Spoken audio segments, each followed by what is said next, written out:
In the corridors of Maple High School, Vine navigated through the sea of students, her mind consumed with thoughts of upcoming exams and extracurricular activities.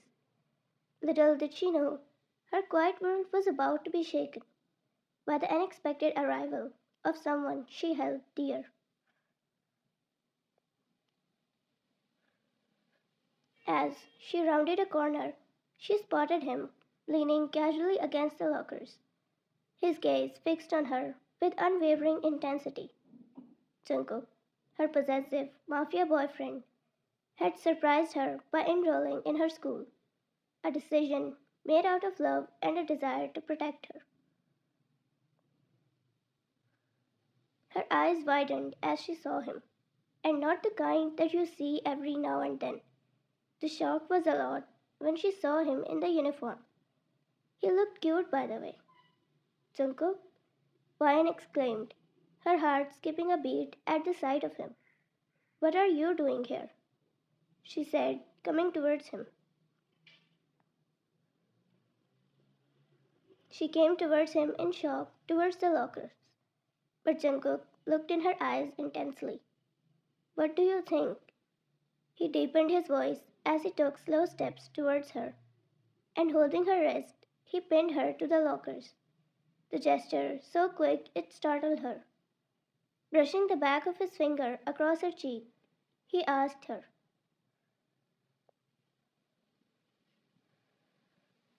What do you think I'm doing here? His eyes never moving from hers. She was still stunned and thinking about the reason. You think I could stay still after what happened yesterday? You got me all wrong, baby. As Ryan remembered, she took a breath, a deep one, and rolled her eyes. So it's because of yesterday. She sighed and continued. Why are you stressing it too much? It's over. And these kinds of things keep happening in schools. You don't need to worry too much, she said, her voice convincing and soft. He smirked, but a mocking smirk, which disappeared in an instant.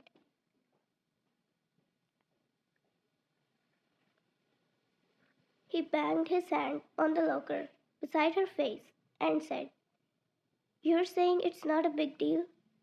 You know what I was thinking yesterday? To pick you up in my arms and take you to a cave, caging you there so that no one gets their eyes on you, and provide you with anything you need by myself. He came closer, too close that he whispered in her ear, But as much as I'd like that, I know you'd hate it more. That's why I'm staying still, he said and kissed her neck and whispered there. Coming to this school was nothing, Princess. You don't know what I'm feeling since yesterday. He stayed there, close to her neck, and she stayed there, still, frozen. Somehow, it made her heart flutter. No, it was pounding. No, she felt electric shocks there. She kept blinking to process what he just said. Nothing happened yesterday. Nothing. Or according to her. But she didn't know he was still thinking about that, and to this intensity. Let's see if it was nothing or it justifies his actions. Yesterday, Vine was coming out of her school that suddenly she heard a voice that made her stop. Wait, Vine. She turned back to see her friend, Mark, running towards her. She stopped to hear him. After a few minutes, after hearing him, her smile disappeared and she forced to make one, trying to understand what's happening. Vine. Mark, this is really unexpected. She hesitated as she spoke to her friend, who was standing in front of her, with a bouquet of flowers in his hand, pointed towards her.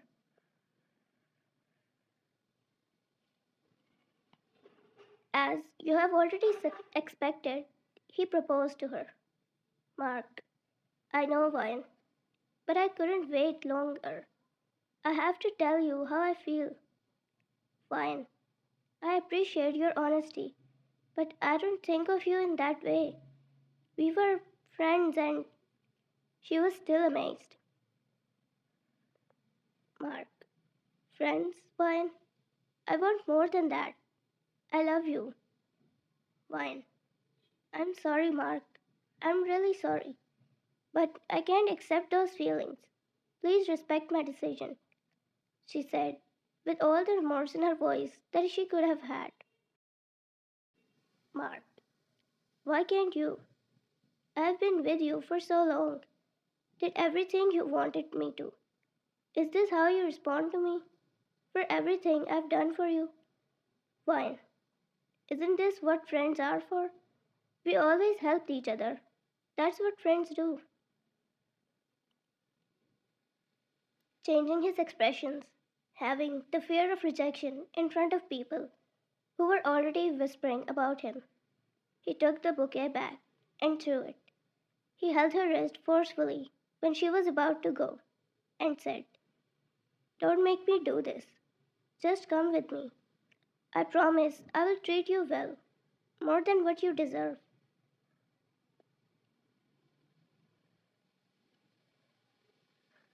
Leave me. Leave me before I scream. As she was about as she was trying to get rid of his grip, a handful of fingers gripped around his wrist, so tight and forcefully that Mark had to groan in pain and leave her wrist immediately because the pain was getting unbearable. Vine, moving her wrist back, looked at the person behind Mark and found her boyfriend, the possessive Mafia boyfriend, Jungkook. He came to pick her up but saw all of this from his car, and only he knows how patient he was when he just sat there to see her handle her own things. He was gripping the steering wheel all this time, but when it came to this, he couldn't just sit there. Although he knew it's a crowded place, she could scream and any teacher or a group of people could come and save her. But his patience couldn't wait any longer. "Didn't you hear her reject you? Or you love making fun of yourself?" He growled in a voice that was nothing but soft.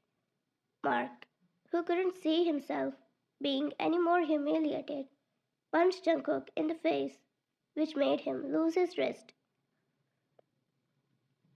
Jungkook laughed there and looked at Mark right in the eyes. "Thank God you finally did it. I was going to do it first, but then my girlfriend wouldn't like it." He looked at her then. "I guess it's fair enough now." Two punches. Only two, and Mark was knocked out. The punches contained all of the anger he was holding from the time of sitting in his car till now. Vine looked at him with widened eyes, and he looked back at her. He changed his expressions and softened his eyes before looking at her. And after looking at her, he smiled. Everything for her not to be afraid. He came towards her and holding her hand, he took her to his car. His expressions and form normal, like nothing happened. Present. I think the incident justifies his actions. After long minutes of staying in her neck, he moved his head away to look in her eyes. "From now on, I'll study with you. I heard it's fun with friends and partners." He smiled. After a couple of minutes, she shook her head. "You are crazy. Absolutely crazy." She pushed him away from his chest to make some space between them. "Save that for home. Everyone is watching here," she said, going away. But he pulled her from her wrist and wrapped both arms around her waist. "Jungkook, let them see. In fact, they should see, so that they know that you are taken, so that they don't make any moves on you." She smiled, looking at him. "Are you sure you're gonna stay every day with me?" It's not as fun as it sounds. You don't have other businesses to handle. You're the most important business of my life. He brushed his finger on her cheek again and continued. Rest can wait, or go to hell. She didn't know how to react to this. It was just too much. A smile wouldn't be worth it. Out of nowhere, his lips were occupied by hers, passionately. The kiss was a testament for everyone looking at them that she was his, totally. She didn't mind his possession at all, because as much as she knows, she would have done worse if it was on her. She liked his actions to prove her that he actually loves her, not just for fun, but to be with her for whole life. The feeling you get when you know the other person is exactly as mad about you as you are about him was something she felt at the moment, and it was the best feeling she ever had. They kissed for long moments to earn that feeling.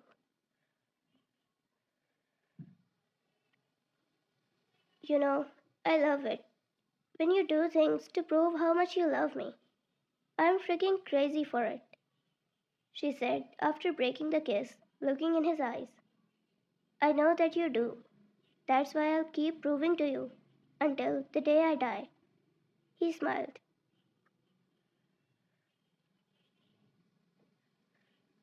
Fine, but I still have a complaint. Did you have to look so handsome?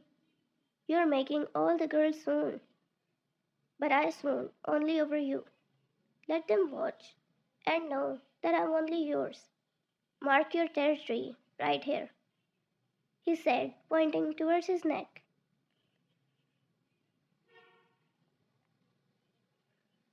She smiled deeply, looking at it, and gave him a smooth yet wet kiss there. The love bite, a proof that no one can take him away from her. She looked at him with the feeling of something that she owns now, like her property, and there on his neck she signed the contract for it, so no one can look at him the way she does. There, she said after kissing him on the neck. You're mine now. You can't escape me, Mr. Mafia. I don't want to. Their eyes locked with each other before the bell rang and he followed her to the classroom.